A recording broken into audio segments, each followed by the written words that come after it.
Hello दोस्तों, स्वागत है आपका सीएजी क्लासेस पर।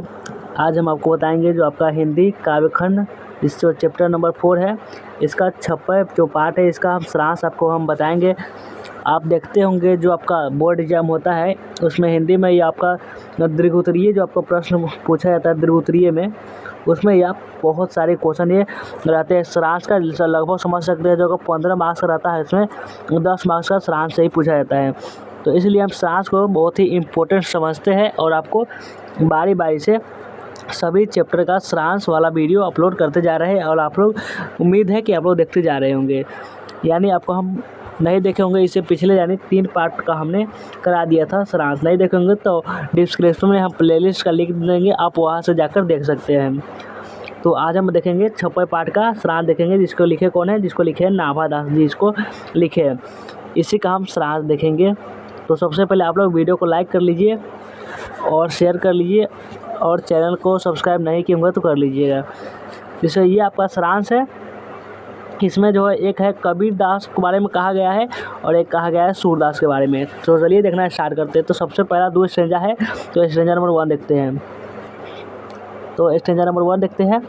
तो इसमें है कि भक्ति विहीन होता है, भक्ति विहीन होता है वही धर्म पर चलता है। जो भक्ति को नहीं मानता है ना, वही धर्म पर चलता है, ऐसा कहा जा रहा है।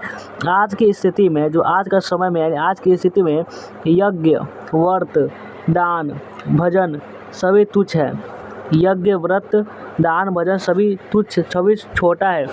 कबीर की साखी यानी कबीरदास कह रहे हैं, कबीर की साखी शब्द और रामायणी हिंदू और मुसलमान दोनों के लिए प्रमाण स्वरूप है। दोनों के लिए क्या है, सबूत बना हुआ है। मानव को सदा दूसरे के हित का वचन बोलना चाहिए। मानव को क्या करना चाहिए कि सदा दूसरों के काम आए, यानी दूसरों के हित में बोलना चाहिए, अहित में नहीं। दूसरों को ऐसा बोलना चाहिए कि दूसरों को भला हो। साथ ही ऐसी भाषा बोलनी चाहिए, साथ ही ऐसी भाषा आपको यानी किसी को भी बोलनी चाहिए जो पक्षपात रहित हो, जो अच्छे काम के लिए बोला जा रहा है। यह संसार ऐसा विचित्र है, यह संसार इतना ऐसा विचित्र है जो प्रत्यक्ष देखकर उस पर विश्वास नहीं करता है, सुनी सुनाई बातों पर विश्वास नहीं करता। यही कारण है कि कबीर ने वर्णाश्रम धर्म और शास्त्रों को कहीं भी महत्व नहीं दिया है। तो ये था आपका स्टेंजा नंबर 1। अब स्टेंजा नंबर 2 देखते हैं, जो सूरदास के बारे में कहा जा रहा है।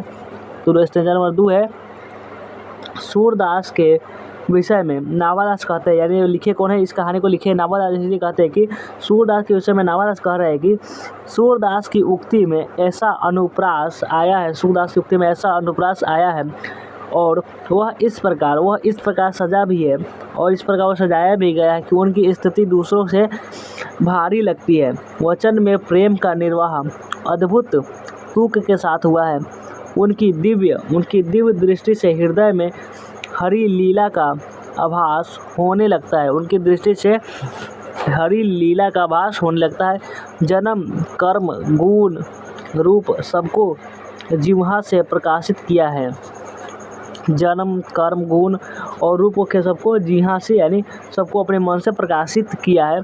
जिसके पास निर्मल बुद्धि है, जिसके पास बहुत अच्छा बुद्धि है, निर्मल बुद्धि है और जो यह सुनता हो कि दिव्य सुर के सामने कोई कवि नहीं है। दिव्य सुर के समान, दिव्य सूरदास के समान जो है कितने भी कवि है वह सूरदास की बराबरी नहीं कर सकते। और सुर के कवित सुनकर, सुर के जो कविता वह सुनाते हैं उसको सुनकर सामने नतमस्तक नहीं होता है, उसका जीवन व्यर्थ है।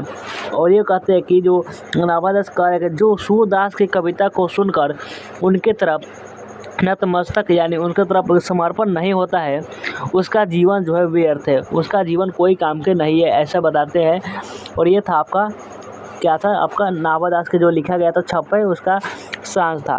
पहले स्टेंजा में क्या था, यानी पहले जो इसमें 2 भाग में बांटा गया था। एक में कहा गया था कबीरदास के बारे में, एक में क्या कहा गया था, एक में कहा गया था कबीरदास के बारे में। कौन? कबीरदास के बारे में कहा गया था।